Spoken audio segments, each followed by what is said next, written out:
I go to Golden Bowl 9 and Coolidge, and that shopping center there. Yeah. Very good. To try it. I'm not happy with the new owner, so, yeah. Oh, it's new.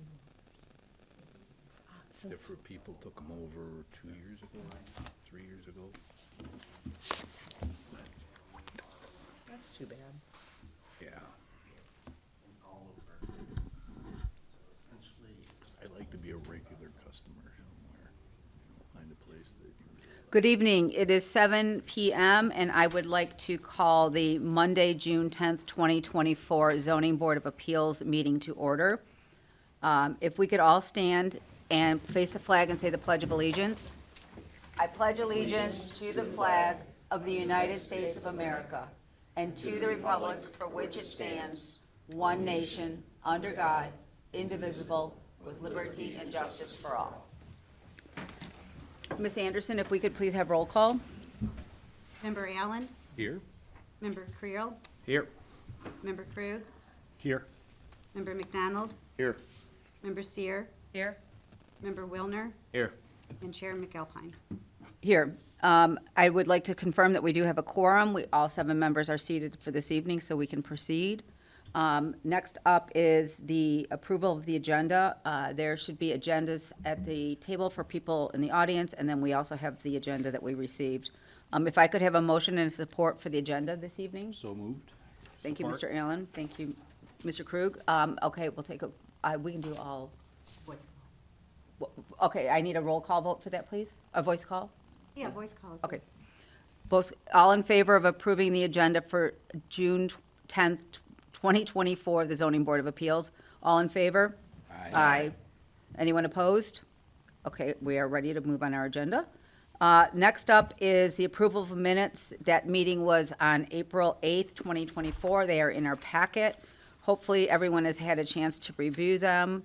At this point, we will either take a motion to approve them as presented, or we will entertain any changes that need to be made. Motion to approve is presented. A second. Okay, I'll call vote for that as well. Everyone in favor of approving the minutes from the April 8th, 2024 Zoning Board of Appeals meeting? All in favor? Aye. Anyone opposed? Okay, next up is old business. This is application number PBA 0424. It is Flame Furnace. They are representing the homeowner at 1957 Edgewood, parcel 25-17-176-005, located on the south side of Edgewood between Henley and Mortensen, and they are requesting a non-use variance for a side yard generator. Flame Furnace Company, representing 1957 Edgewood Boulevard, is requesting a non-use variance for a side yard generator already installed by Flame Furnace. Zoning Ordinance, Chapter 138, Article 3, Division 1.5, Exterior Appliances, 138-73A1. Power generators and other exterior appliances shall be located in the rear yard at least 6 feet from the side property line. The request for a variance is due to where the rear yard begins, with the rear yard of the main building having different extending points for a reasonable placement of the generator without a variance and redesigning of the landscaping behind the dwelling. Other areas behind the dwelling would not be in compliance with the rear yard setbacks and would require a variance. Definition for a rear yard setback: a yard extending across the full width of the lot, the depth of which is the minimum horizontal distance between the rear lot line and the nearest line of the main building. The rear of the main building has different extending points, and the generator would be required to be placed beyond the furthest point horizontal. I provided overview pictures of that, and I also provided some additional information from other municipalities and stuff that shows in regards to the rear yard setbacks and how those are defined. We asked the Zoning Board of Appeals determine an approval or denial for a variance to allow 1957 Edgewood Boulevard the installation of a side yard generator. If an approval is determined, conditions can be included such as screening hours, for the routine testing, generators, to take place between 9 AM and 6 PM Monday through Friday, and also for screening. For a variance to be approved by the Zoning Board of Appeals, it shall meet the standards of Section 138-606 of the zoning ordinance, based on findings of fact. We request the Zoning Board of Appeals to determine if there are unique characteristics of the property and the applicant demonstrates a practical difficulty in order to grant a non-use variance. Motions for the approval and denial were included in your packets for your convenience. So before we proceed and I open it up to my fellow board members for questions, I just want to see, is everyone seated tonight comfortable with making this decision, or are there any kind of conflicts that we should disclose? So, Mr. Wilner? yeah, when I went there the original time to do a site visit, I did walk up to the house, which I guess now I know you're not supposed to do that. So I walked up to the house. As I looked around, as I was walking back to my truck, the husband or wife, I can't remember who it was, someone said to me, "Hey, are you with Flame?" I turned around, I said, "No, I'm on the ZBA. I'm just taking a look around. I'm on the board," and I walked to my truck. Okay. So given that interaction, is there anyone do we have any concern that Mr. Wilner will not be able to make a unbiased decision based upon that encounter? If not, we'll go ahead and have you seated, so we still have our quorum. At this point, I will open it up to my fellow board members to ask for any kinds of clarification or questions that they may have regarding the petitioner's request. Nope.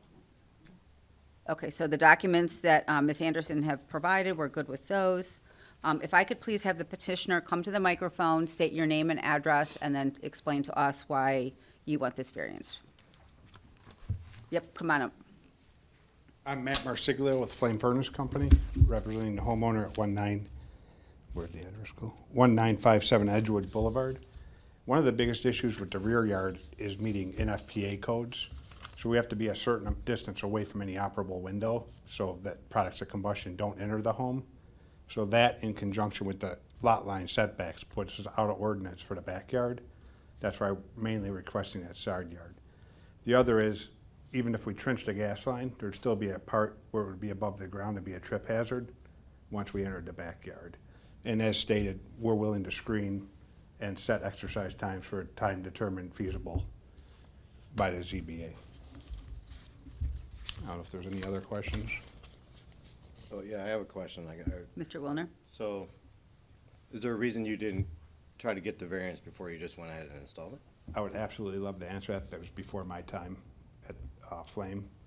So I'm kind of coming in after the fact for Flame on this appeals process. Well, they obviously told you why they did that, though, so, I mean, What was for the clearance for the zoning board, or for the NFPA, we wouldn't have met that. right, but I mean, you're representing the company, you're Yeah, coming in absolutely. here, I understand late to the process, but, Still responsible for it though, so well, I I just understand wanna that. know if there's any, like, was there any accountability by Flame of kind of just bypassing the system? By all means, we should have been here before the generator went in. If I told you any other, I'd be lying. That's how it should be done every time. When I was in sales prior, selling generators, I spent more evenings than I'd like to share in other cities doing this before we put in. So it was a little bit of a shock to me that we're behind the 8 ball on this, so no excuses. I wish I would have known before, but I wasn't in that position, so, at the time. And there's It no, was installed with no permit. So clearly, it was installed with no permit. I can't tell you if a permit was applied for at the time. That's why I didn't look that up, but generally I can say we're pretty solid about pulling permits. But yeah, but if you had, you wouldn't have, you weren't granted a permit, that's why Right, so it was. you're here. Yeah, so it was installed Ms. without a Anderson, permit. just If let me- we can, we need to look at the variance with the request, whether it was installed prior or not. If this had came to the board, we need to, go on to the request for the variance. There's ramifications that will be held administratively in regards to Flame with the the, permitting process. yes, exactly. Permit fees, no. But it's in regards to, if there's any questions for Flame for the variance request.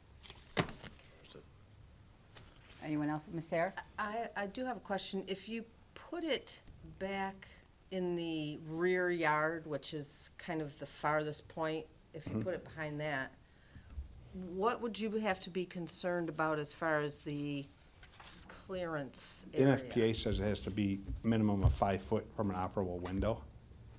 So I believe, looking at it, if I'm correct, that would put us too close to the closest lot line. And I don't know of any underground utilities for trenching, because we'd have to get Mistig involved, because we don't want to strap to the side of the house just for appearance, right? We'd want to trench that. And my other question is, if you run the line, say you put it out where, in the rear yard, if you run the line, at what point does it stick up and become a trip hazard? Within about 3 feet of the generator, 2 to 3 feet. Okay. That's where it'll come up. Do we have any other questions for the petitioner? Is it your position that there is no other feasible place to put this in the rear yard? According to setback ordinance, there's no other feasible area in the backyard without modification of landscape, and then, gonna offend one code or the other, whether it's zoning, lot lines, or the NFPA, which I don't really want to affect either of those, whether it was installed now or not. It was just, Well, I guess. Mr. Wilner? Yeah, well, it'd be more for staff, but, so could it go in behind the enclosed porch and still be within the zoning setbacks? Because it looks like there's a lot of, there is room back there. I mean, right now it's 5 feet off the house, I believe, already because of I believe we still operable have window. 14 feet to the fence line. I don't know if the fence line's on the property line. So in regards to behind the enclosed porch, that would then put it into, as far as, I'm looking for the picture of the back of the, There's still windows there, right? yeah, there's windows all there, so it would have to be 5 feet 5 away feet from away those from the windows of the enclosed porch. Right. I mean, So- it currently is installed 5 feet away from the house because of the windows that are on the side of the Yeah, house. that code remains the same no matter. Right, no matter where you put it, window, it's still 5 absolutely. feet from the house. Okay. Ms. Sarah, did you have a question? I am not really familiar with whole house generators, and I'm just wondering, if you put it in the back, clearly when it's being tested, it would be loud for the people behind them. Correct. As noise goes, it's gonna, the loudness, no matter where it's located, is gonna have some volume to it. Quieter than a gasoline generator, but not silent by any means. So would it then disturb, in the current location, would it disturb both the people across the street and behind? Or is it more of a noise hazard where it is now on the side, or not? I think it's less on the side, because your house, generator, garage, so you're not next to it. If you're back, you're gonna be towards the back of somebody else's house. So, right now, it's probably the least noise-causing issue location that it could be, because, So the people across the street wouldn't be disturbed by it? no, they'll hear it. I or have next one in door, my right. neighbor's yard. I have one about 15 feet from my house, my neighbor's, and I don't hear it inside the house. So across the street, a new noise yet may not be a nuisance, though. Okay, thank you.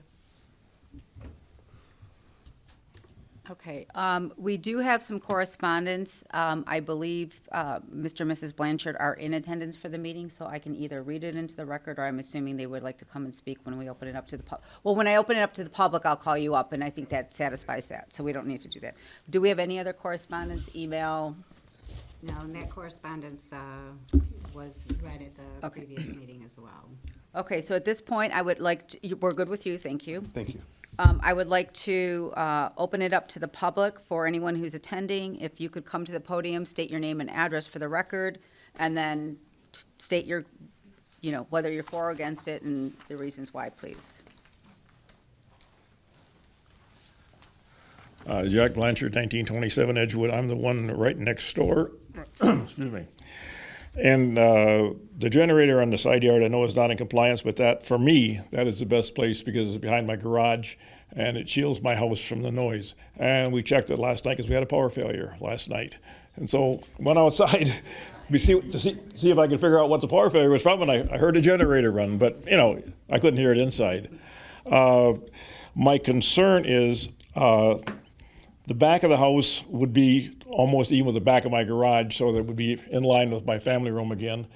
And if we follow the city's guidelines of the backyard starts at the back of the addition, then it's right out in the middle of Roman's backyard, and I'm looking at it from my family room.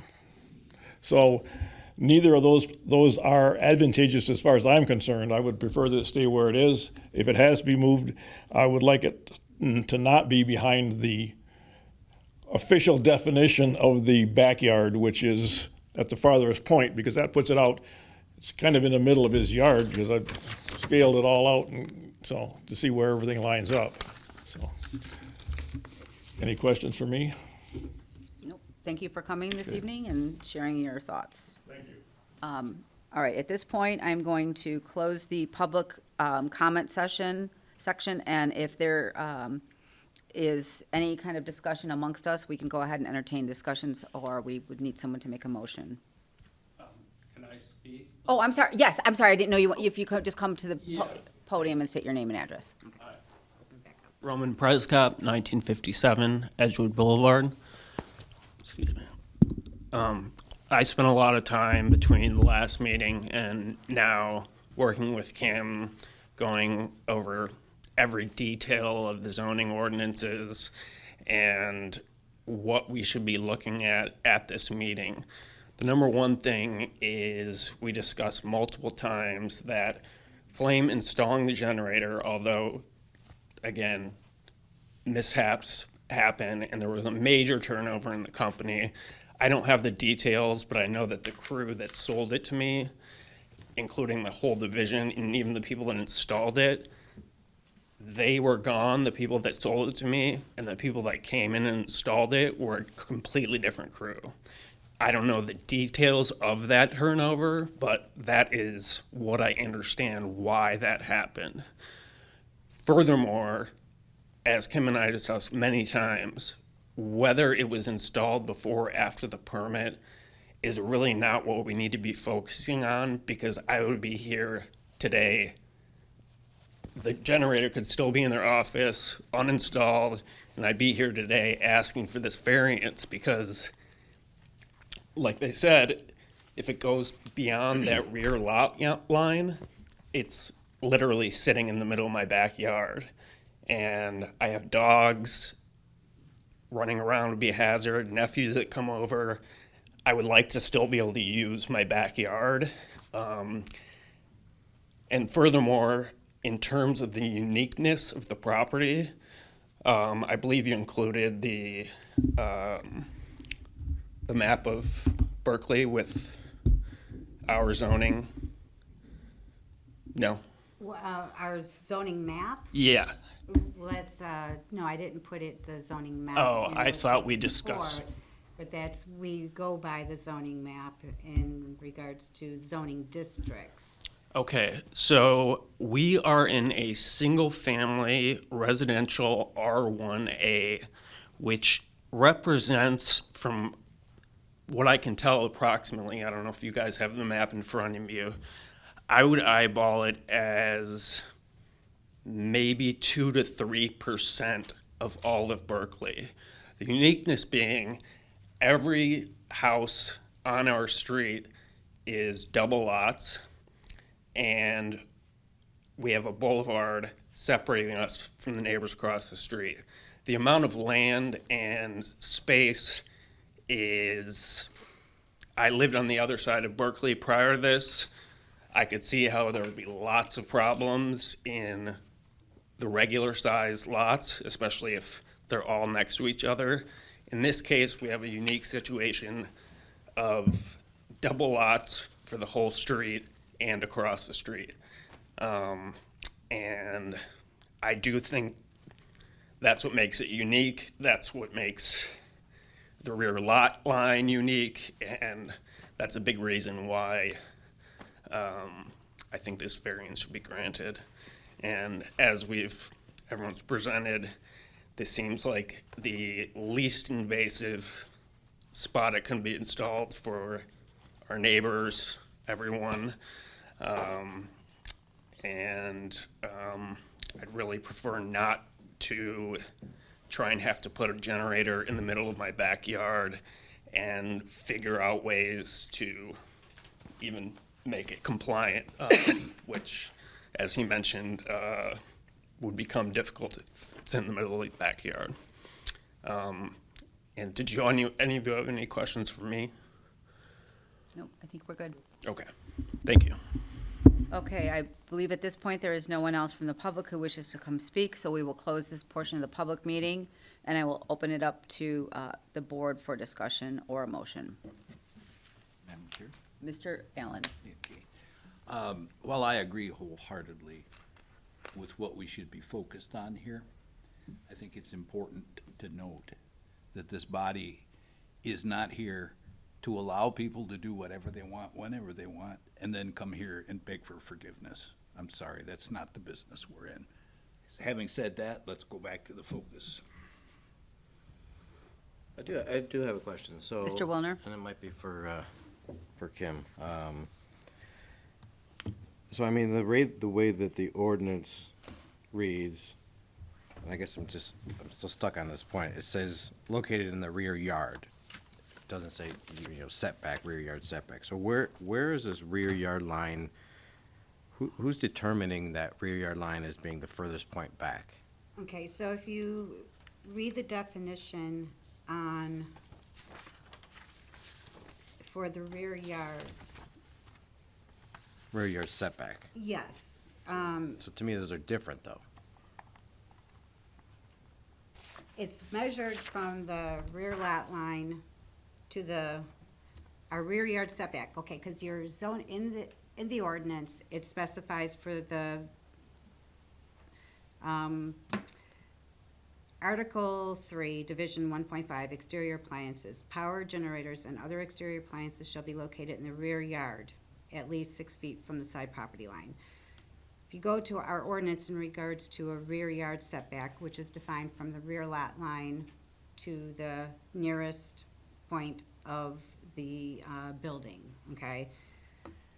As I explained, historically, we have always determined that that rear last point of any addition on the back of the house, that would be your rear, where it would go up to. So anything from the closest point to the rear lot line to the house is the rear yard. I provided some information in regards to other communities that have the definitions. I provided the definitions for other communities where it follows the same guidelines and where they have the diagrams that show where your side yard is and where your rear yard is and where it shows that the house is an uneven, points at the back. It goes to the furthest point out that's closest to the rear lot line. That part is your rear yard. So that's how historically it's been. I get that. I mean, I get it, and it makes sense. I wish that the ordinance had the word rear yard setback. I wish it would had the word setback in there because it just says rear yard and doesn't say. We are definitely addressing that in the new zoning ordinance in regards to definitions and such. As I had stated in my report, that the areas behind the house that are,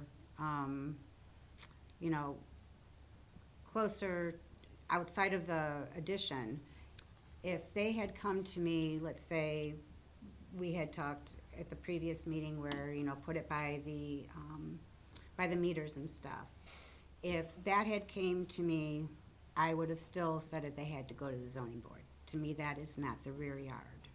That is how it's been historically defined.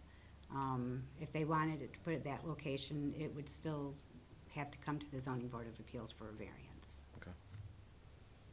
I mean, given all that information, I still do believe it could go behind the enclosed porch and be 5 feet off of the porch, and still, it's not in the middle of the yard. It's 5 feet off the house, just like it is on the side. I mean, I still think there is a viable option, and I hate to approve something because of it's installed and, you know, I don't know.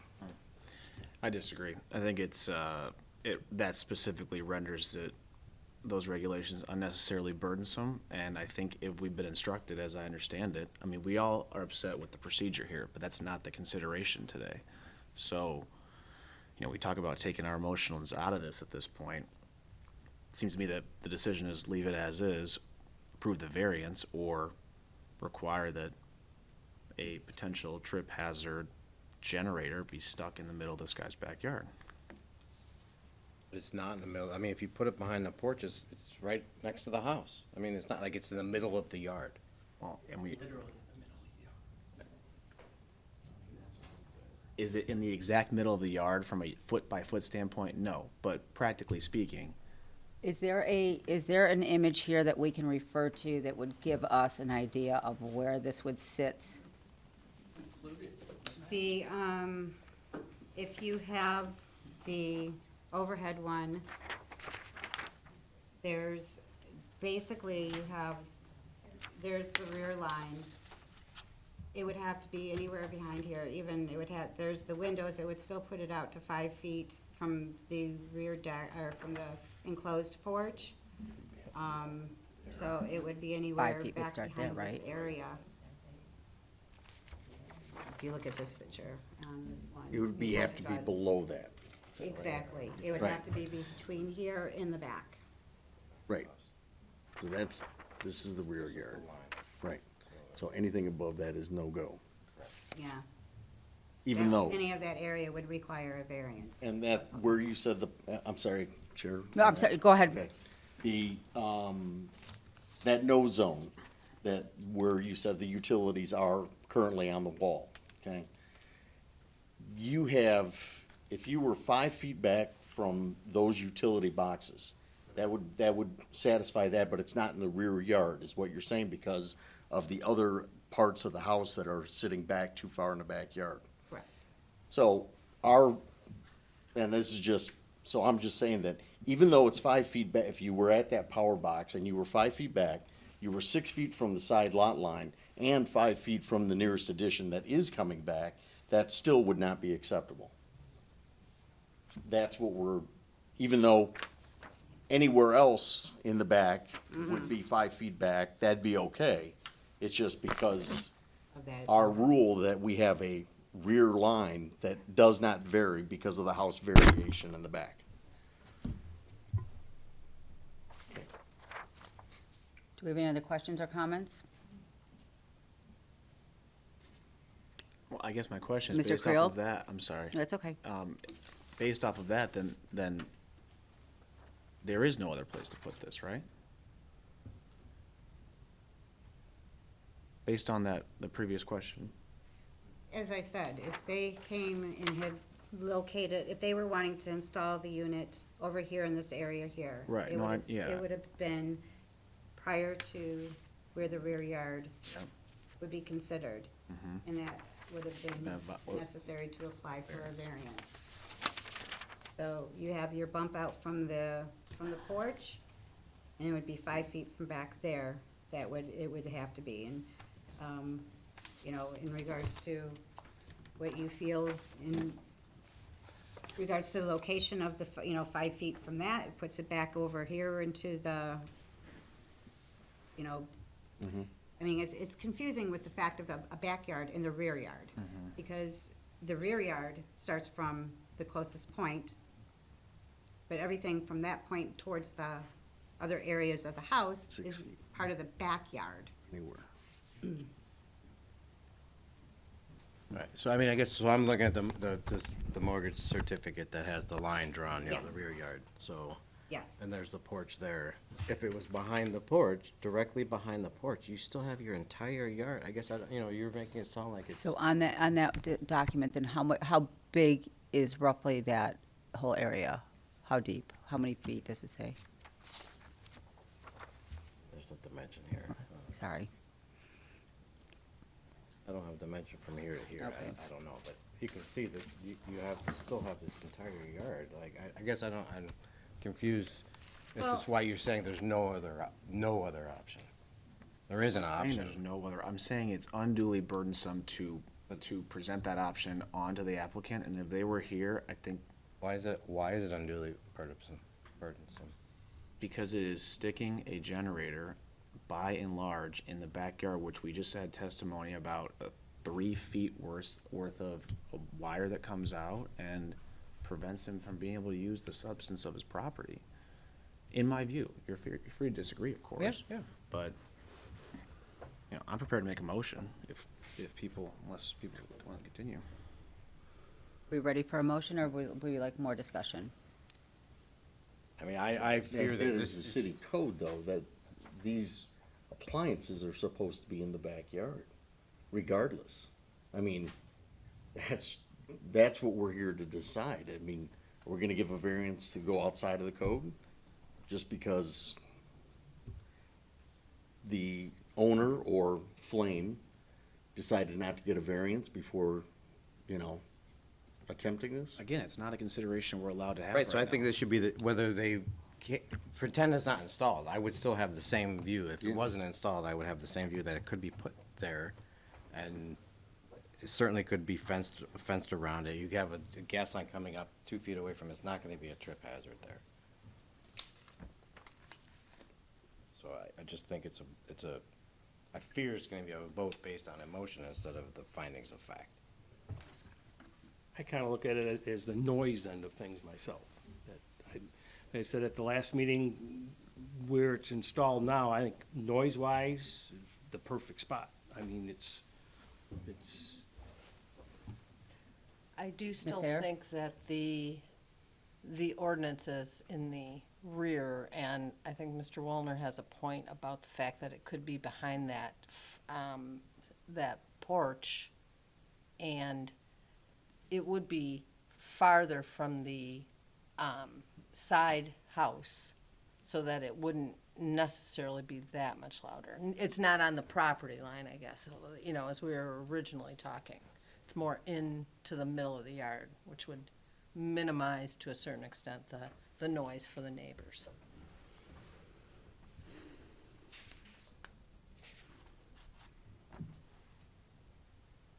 Any more additional discussion?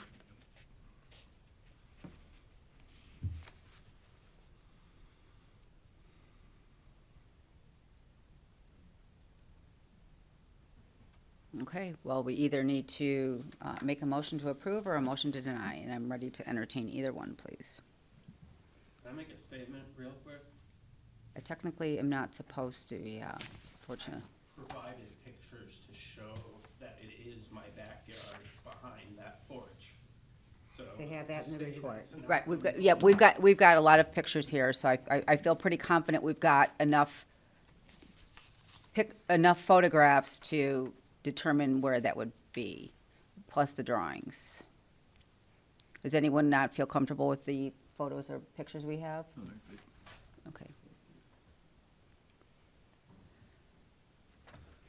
I will make a motion to approve. in I'll the matter. second the motion. Motion to approve the requested variance, parcel 25171760005, 1957 Edgewood. Requesting variance of section 13873A1 of the City of Berkeley zoning ordinance to permit a non-use variance based on the following findings. The need for the variance is due to the unique circumstances or physical conditions of the property. In this case, as testimony was elicited, that is a 2-lot parcel that has a distinctive difference between the rear lot and the backyard and the rear yard. The need for the variance is not the result of actions of the property owner or previous property owners. As we've talked about, whether or not this was already installed, this would still be an issue before this board. Strict compliance with the ordinance will unreasonably prevent the property owner from using the property for a permitted purpose or will render conformity with its regulations unnecessarily burdensome. I believe that applies in this instance. The requested variance is the minimum variance necessary to do substantial justice to the applicant. as well as other property owners. We've heard testimony from the next door neighbor who believes that to be the case and is concerned that moving it to an additional location behind where it's been proposed would cause an unnecessary noise burden. And the requested variance will not adversely impact the surrounding properties. That appears to be the case in this instance, so I motion to approve.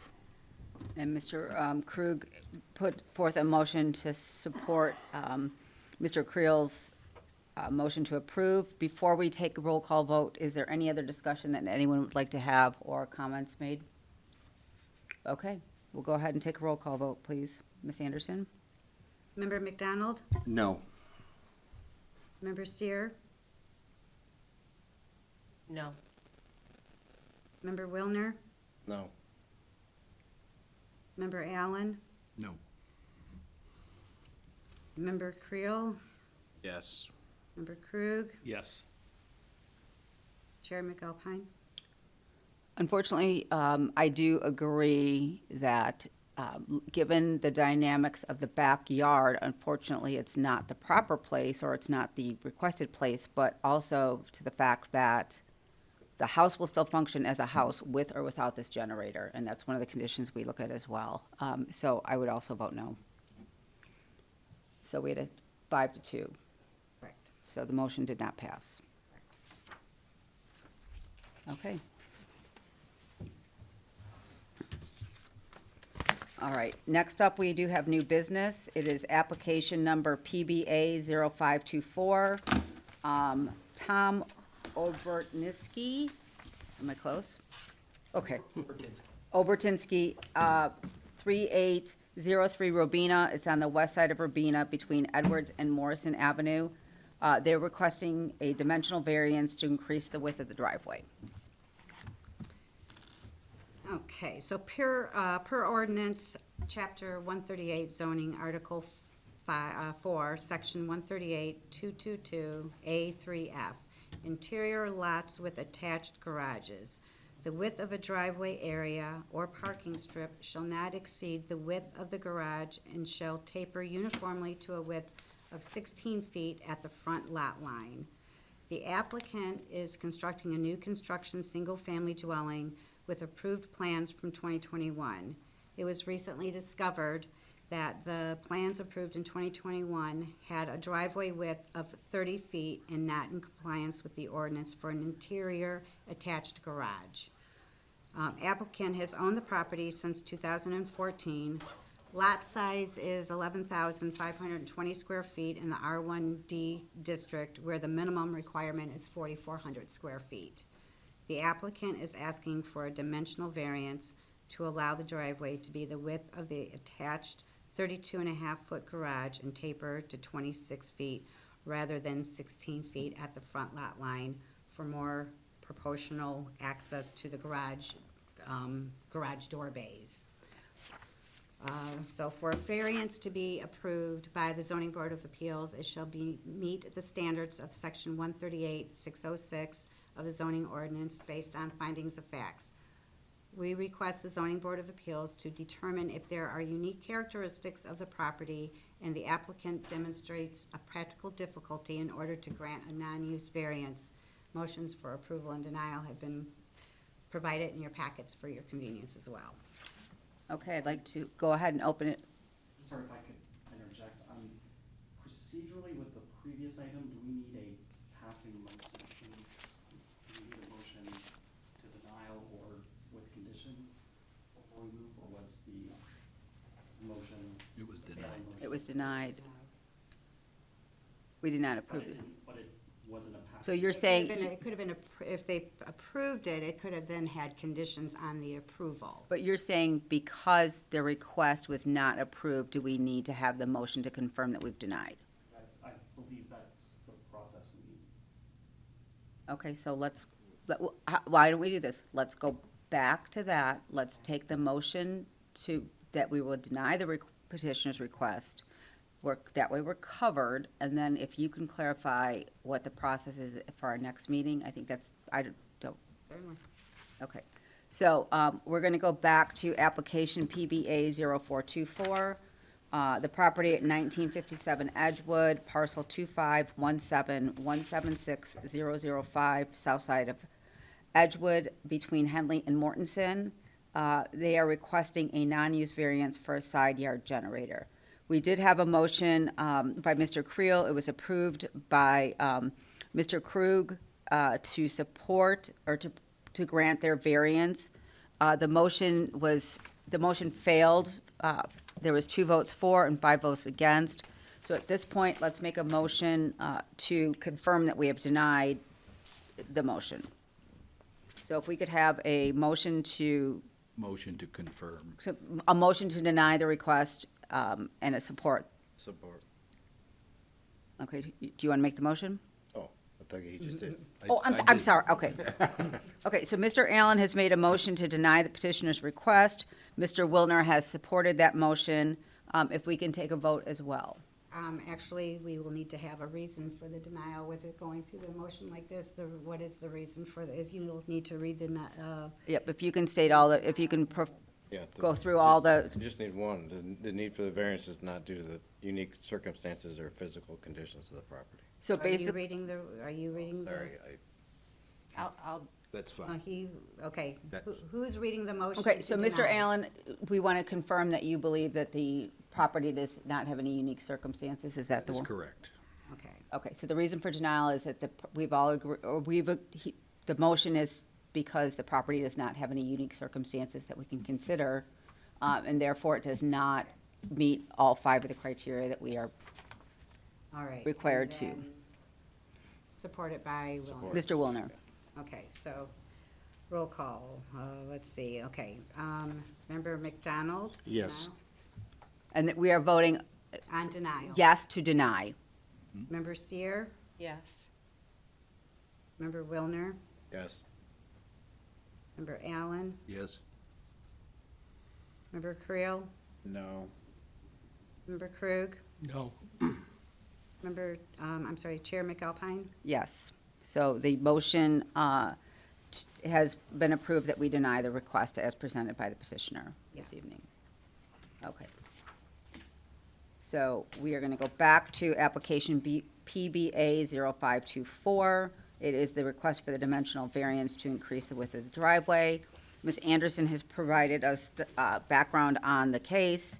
At this point, I'm going to open it up to my fellow commissioners if they have any questions or we'd like to discuss what they are requesting with Ms. Anderson. Ms. Sayre? I just want to confirm that there's currently no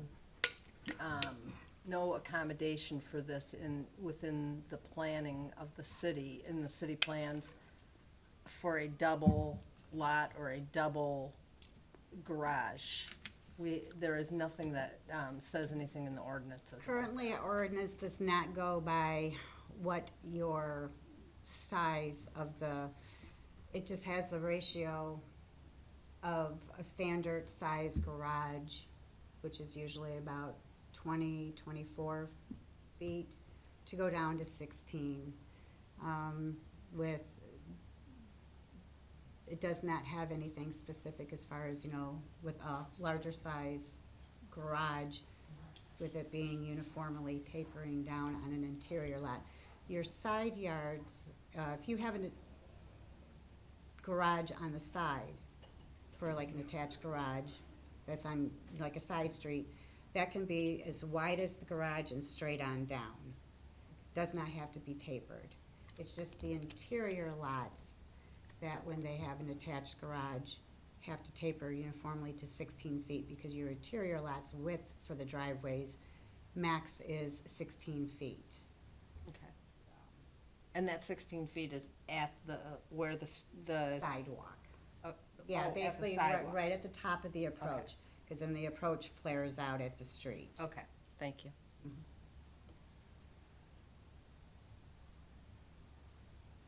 Any other questions? So I do have one. So basically, they're asking for a 10-foot variance. Yeah. Okay.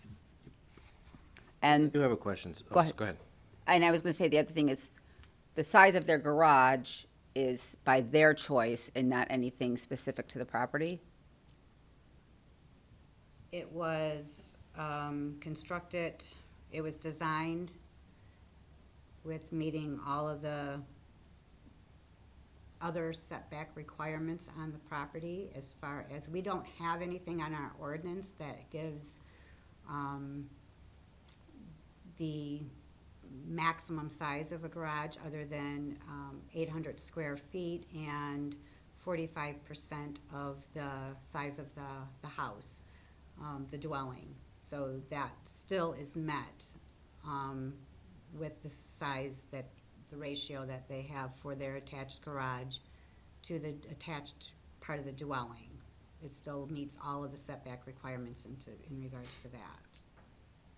So it's just, this lot is a large lot that is able to accommodate all the setbacks of the lot size, size of the garage, percentage of the garage compared to the dwelling, and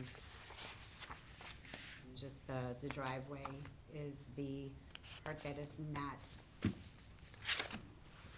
measuring proportionately with the size of the garage to what the width of the required driveway would be. So I guess my question is, though, is the garage size that they have planned larger than a two-car garage, or is it consistent with what most people would consider the appropriate size? It's a three-car. It's a three-car. Okay, right, I'm just, Yeah, it's a three-car. and that is by design of the site plan and the way that this was, the way they want this built? Yeah, yes. Okay. Okay, Mr. Wilner? So I guess, question is, it was approved, so it was fully approved with that driveway being shown that width? Yes, the building official in 2021 did not catch that. It was before zoning administrator was actively looking at all plans. And it was just recently discovered that the plans that were approved in 2021 had the driveway not in compliance with that. Question. Yep, Mr. McDonald? I don't know if you can answer this, or we're gonna have to talk to the petitioner about this question. The curb cut is actually very large, and that was the original, so the approach is original, the picture I'm looking at. Yes, the current approach is 20 feet. So the house that had been there since the 40s, they also had an attached garage. And they were not in the current requirement, you know, Correct. they were not following the current ordinance to whatever the ordinance was back in the 40s when it was originally put down. That did not go uniformly to 16 feet. It was straight on down to 20 feet. So it's already, the existing approach that is still currently there is a non-conforming approach. And that approach is not being replaced, at least by not this permit? Well, it would have, if they had proceeded with the work that was approved on the building permit, they could have Right, gone on down. And it But would, at this point, it's 20, and it should be 16 if it were up to code, but because it's already 20, and they may not replace that then you have a 20 to the sidewalk, but then you, per our current code, we have to go down to 16 and then go up and taper to the house. up to 32. Right. Yeah. So, okay. No, I'm sorry, the approach has to be uniform with the driveway. Okay, so the approach would have to be removed and cut down to 16, even though the curb. Yes. You can go to the curb where it's cut currently, but it's got to taper up to 16. And the driveway and the And the approach have driveway has to be at uniform. 16 and go out. Okay. Okay, are there any other questions we have before we open it up and have the petitioner come up? Okay, if you could come up, please state your name and address for the record and share with us what your plan is and why you need this variance. So my name is Tom Obertinsky. I currently reside at 3695 Robina, and I'm just building the house at 3803 Robina. So the reason we bought this property several years ago as a potential for a future home. It's a double lot, and we built the house accordingly to all the regulations and requirements by the city of Berkeley. I wanted a three-car garage, and again, the plans were approved for a 30-foot driveway and approach, and then that's how I constructed the house. So at this point, we're requesting the variance, a 10-foot variance to 26 feet at the sidewalk, as the whole garage is 32.5 feet wide. I have, if we tapered it down to the 16, I mean, basically look like a martini glass where it really funnels down. And it would be, in my opinion, quite difficult to navigate that and use use the full capacity of my garage. So, safely. So I actually went, I ended up with 26%, because that's I ended up with a 26-foot request for the variance instead of going for the full 30 feet, as the 26 foot corresponds to the proportional taper that's consistent with a two-car garage. Two-car garage, anywhere about 16 feet with 2 feet on each end. 80% taper is 16 at the sidewalk. So I figured that would be proportional on a double-sized lot.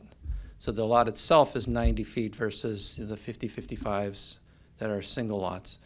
And the uniqueness of the property is that it's a double lot in an area where the houses aren't really set back that far.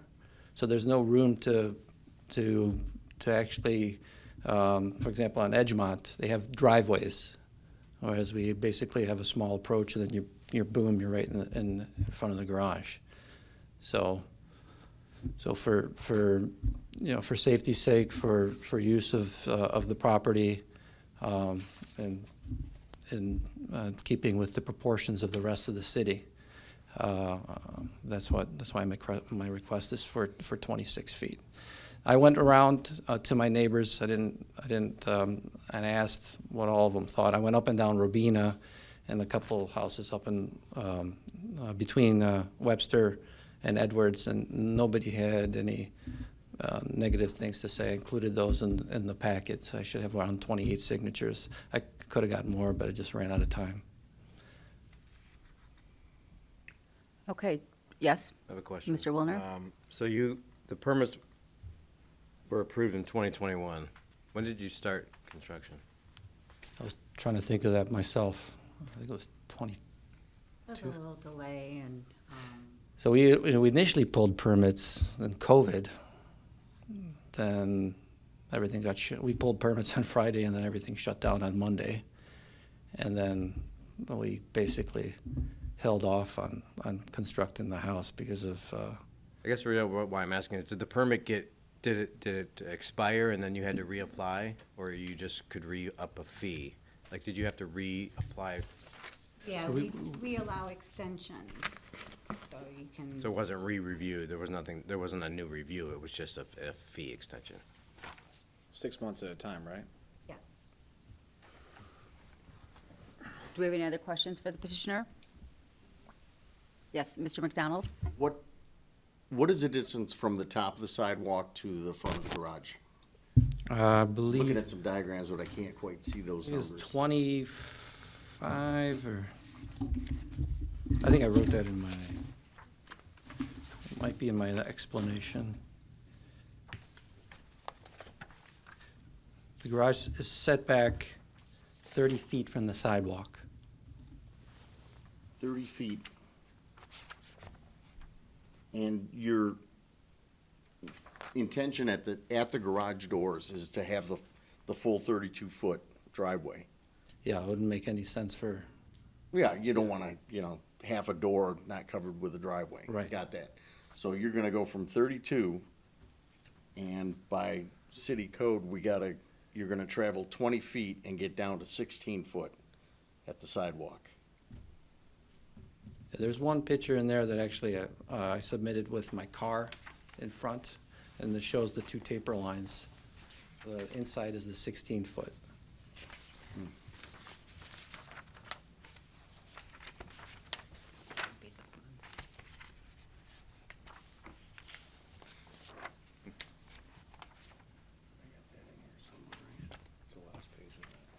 last page of this? Yeah, of course.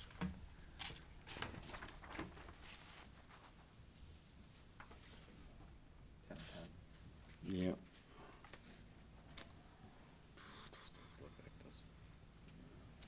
Yeah.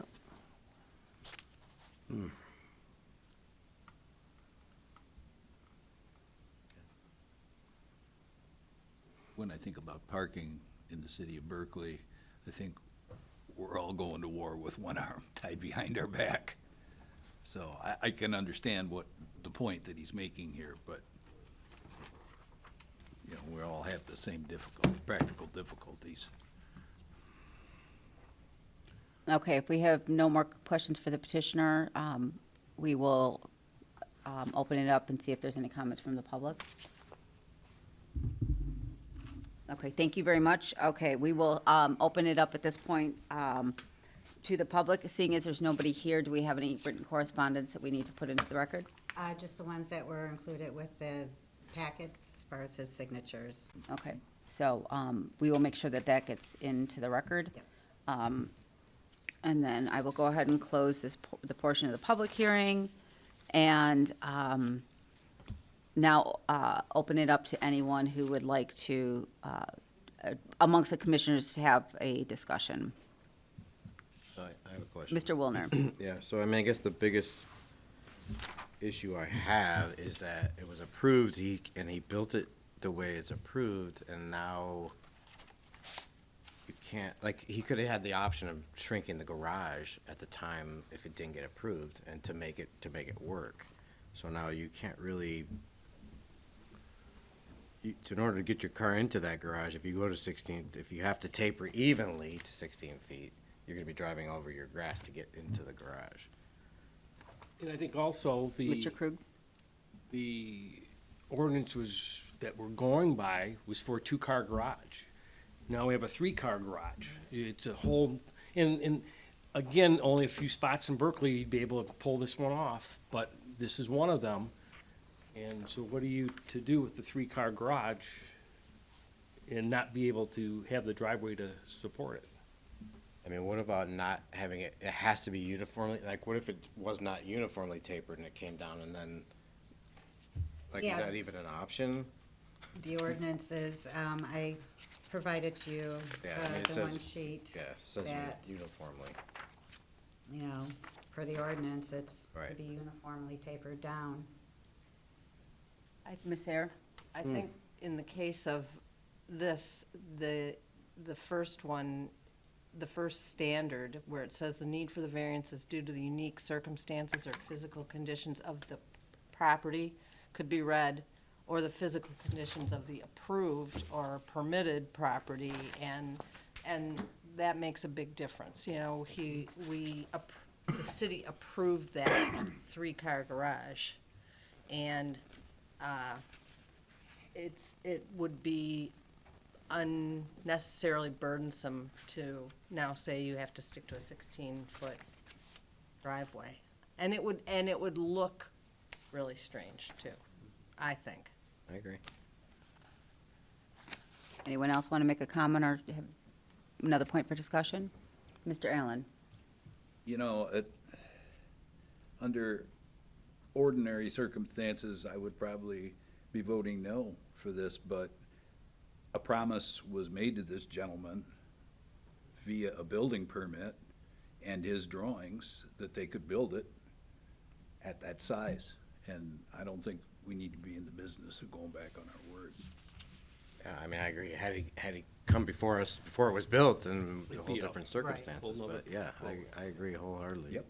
I think it's also a safety issue. I mean, if you're trying to cut that back off the left one, I mean, I don't know if he has kids, but anybody who's driving that, like, it's just, And it wouldn't look right. No, You'd it walk would- on the sidewalk, it would look strange driving on that street, looking You at have a that. car parked in your There's no way. driveway and you're gonna try to back one out of the garage and not, you know, Right. I mean, the you have only to have the option, driveway clear to back anything out of the garage. the only option is to do a regular two-car driveway and then have a gravel, like, side that you could use, but again, that's not what it was, you know, the plans were already submitted. You would not be able to park on the gravel, it has to be a hard surface. Okay, that answers that.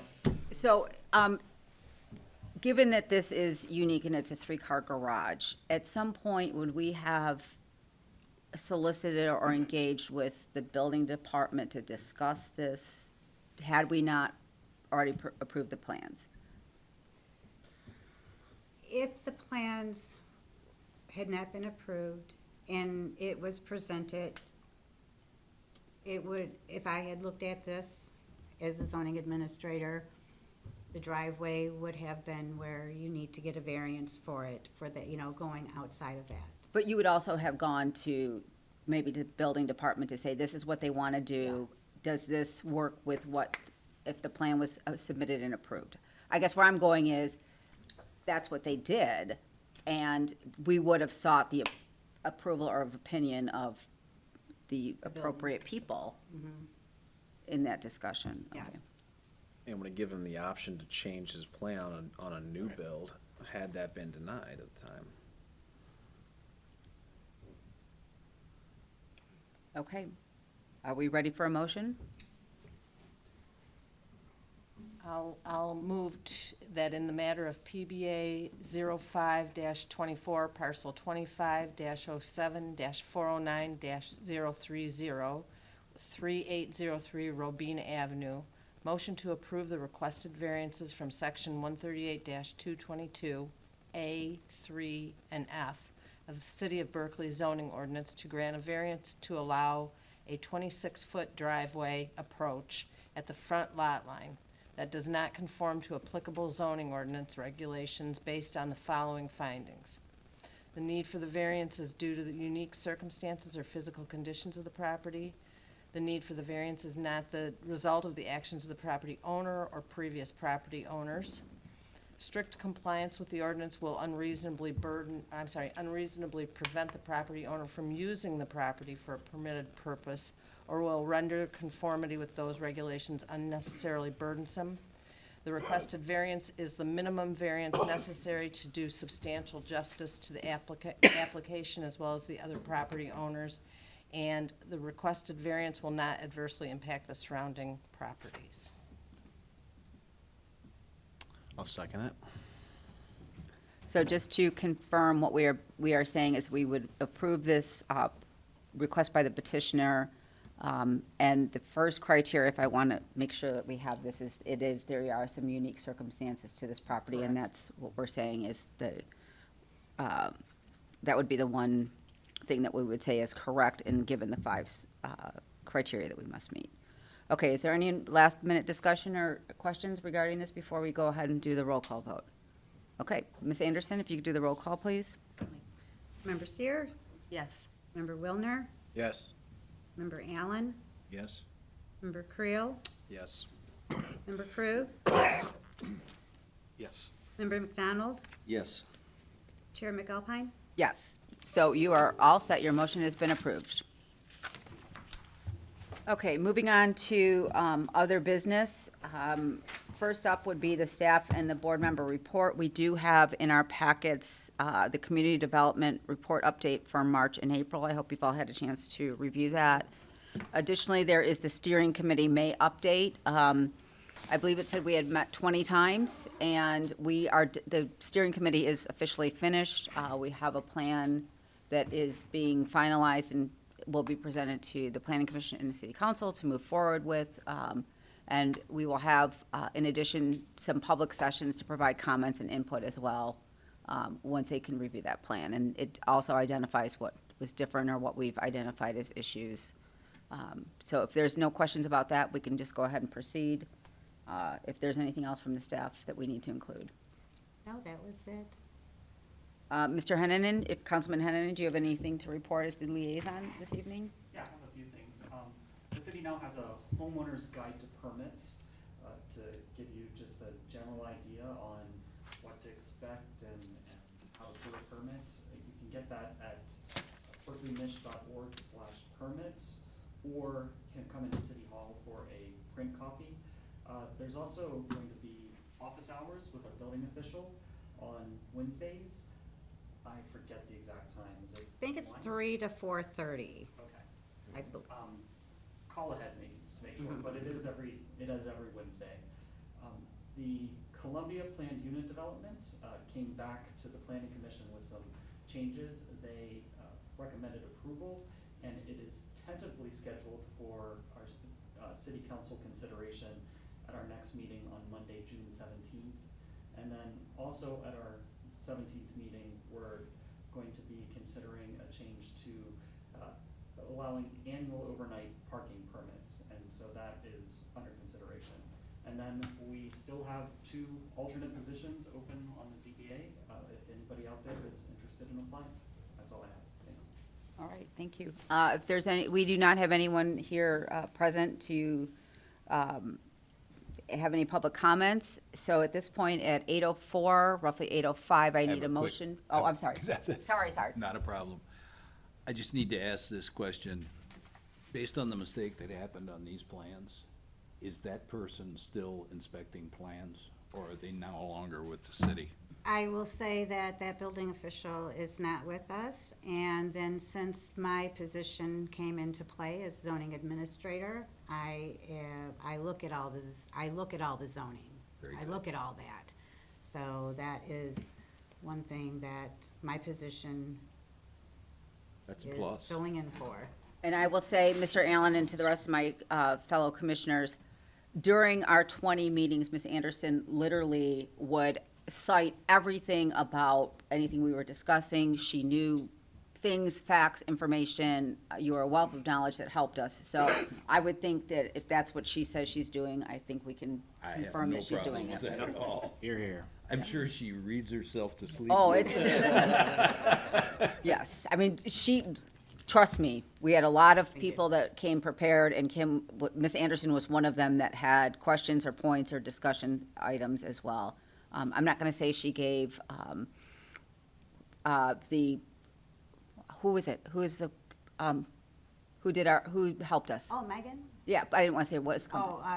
Oh, Carlisle Wortman Associates. Yes. You gave them a little bit of a run for the money, not in a positive, not in a negative way. You were truly ready for them, and I think we had some very fruitful discussions, so thank you. Okay, at 8:06, I'd like to have a motion to adjourn our meeting, if someone can make that motion. Moved. I'll support. All right, so we are going to adjourn. If we can have a roll call vote, please. Member Wilner, Yes. Member Allen, Yes. Member Creel, Yep. Member Krug, Yes. Member McDonald, Yes. Member Seer, Yes. and Chair McAlpine. Yes, and we made it. We are. Do we have anything for next month?